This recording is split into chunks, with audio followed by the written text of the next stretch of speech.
Every habit you have is either your ally or your enemy. There's no neutral ground. The scary part? Most people don't even know which side their habits are on. In the book Atomic Habits, James Clear tells us that habits are the compound interest of self-improvement. The same way that money multiplies through compound interest, the effects of your habits multiply as you repeat them. Most people don't fail because they aim too high. They fail because they drift, and they don't even realize it. So how do you be successful in life? Give these 5 habits we're going to see here a fighting chance to shape your identity, and they will take you to the future you can't stop thinking about.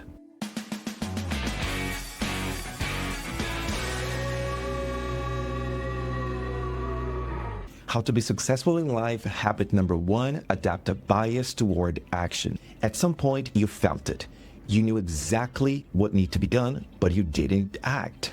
You let the moment pass, knowing deep down it was a bad call. If we have dreams, why aren't we always moving toward them? It seems obvious, right? We should be pursuing them relentlessly, but we don't. Why not? The answer lies in flow, a concept described by Mihaly Csikszentmihalyi. Flow is the state which people are so involved in an activity that nothing else seems to matter. Flow happens when the challenges you face match your skills. But the reality is, you can't stay in flow forever. You will drift in and out of it, depending on how your skills and challenges align. Every time you start something new, the challenge is greater than your skill set. You'll feel anxious because you don't master it yet. As you develop new skills, you will begin to match the challenge, entering the flow state. But after some time doing that, your skills surpass the challenge. The tasks become too easy and you fall out of flow, feeling bored and disengaged. To return to flow, you need to add new challenges, push yourself further, and set bigger goals. Step outside of your comfort zone again. Growing is not comfortable, it's necessary. This is the cycle of growth: anxiety, flow, boredom, and back to flow. Each time you complete the loop, you become more skilled, more resilient, and more capable. The key to mastering the cycle is taking action no matter what. When anxiety creeps in, act. When boredom sets in, act. Don't wait for the perfect moment. Act, adjust, and grow. Tell yourself, I give results, never excuses. How to be successful in life. Habit number 2, replace events with processes. In ancient Greece, athletes didn't just daydream about standing on the winner's podium. They put in the work. Thousands of hours of training, doing the same movements over and over, honing their skills and building resilience. That victory moment with olive wreaths on their heads, it was just a spark in time.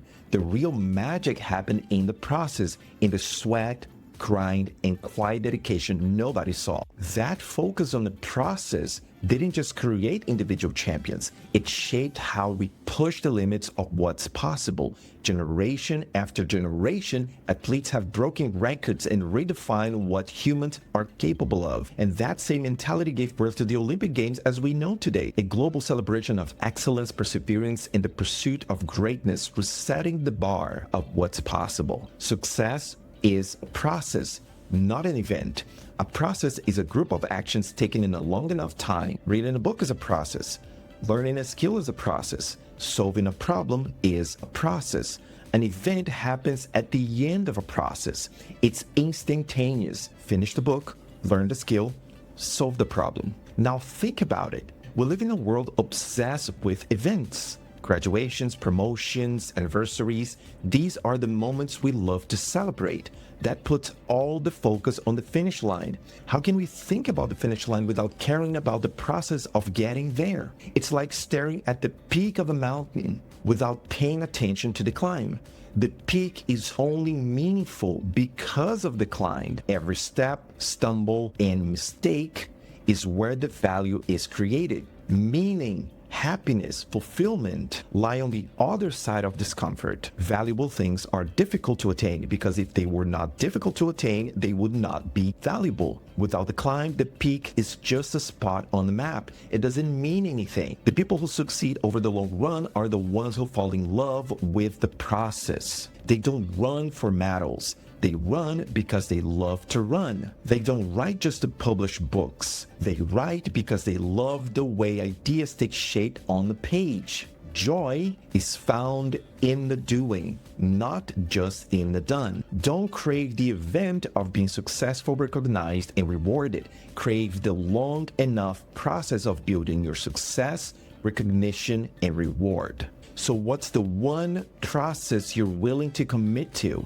It doesn't have to be grand. It just have to mean something. Whatever it is, make the process of doing it your goal, not the event that lies at the finish line. The only difference between you and any highly successful individual is time and effort.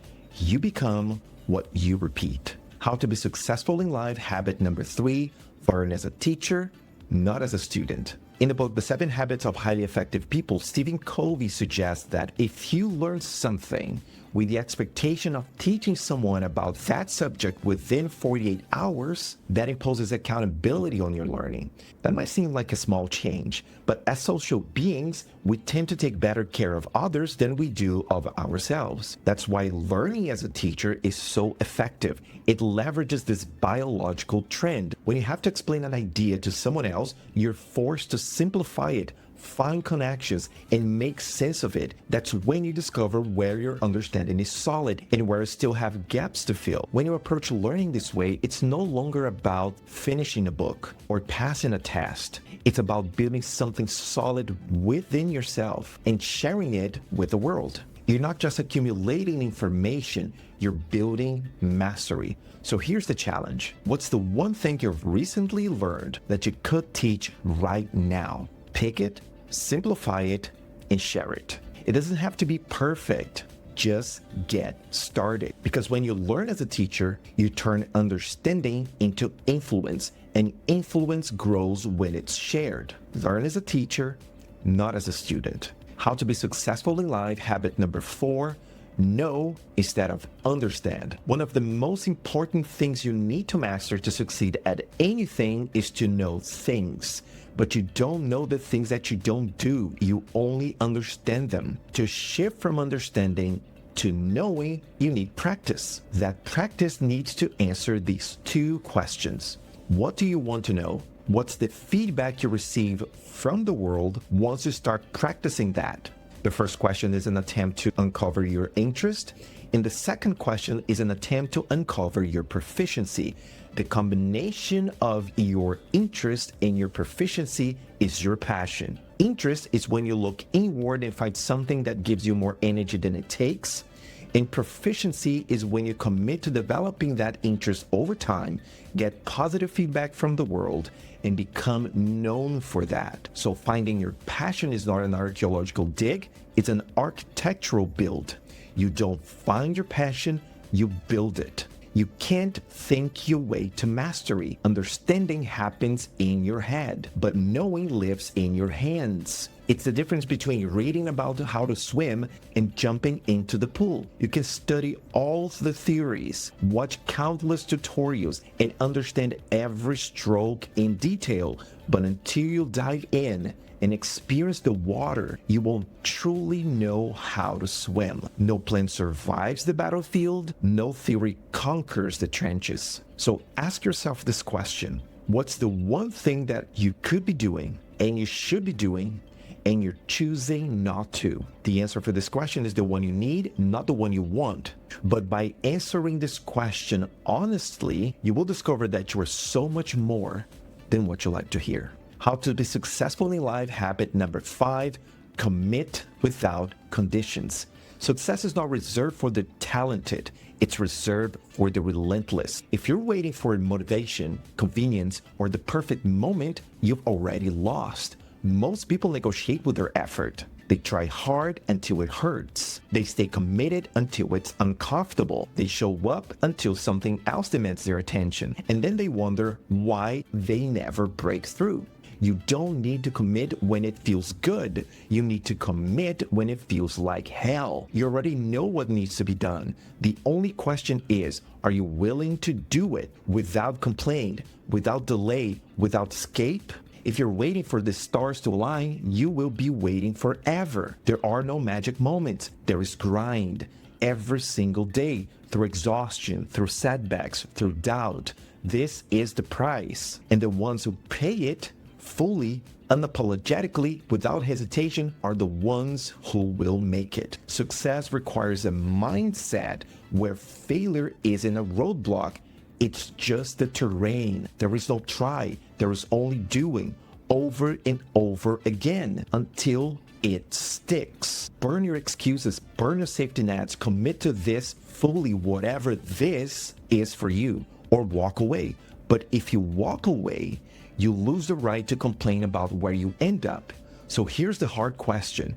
Are you in or are you out? No more waiting. No more second guessing. It's going to be brutal. And that's exactly why it will matter. Every great achievement in history was built on relentless, unshakable commitment. The only thing standing between you and the life you want is the story you're telling yourself. So change the story. Show up. Commit without conditions, and don't stop until it's done.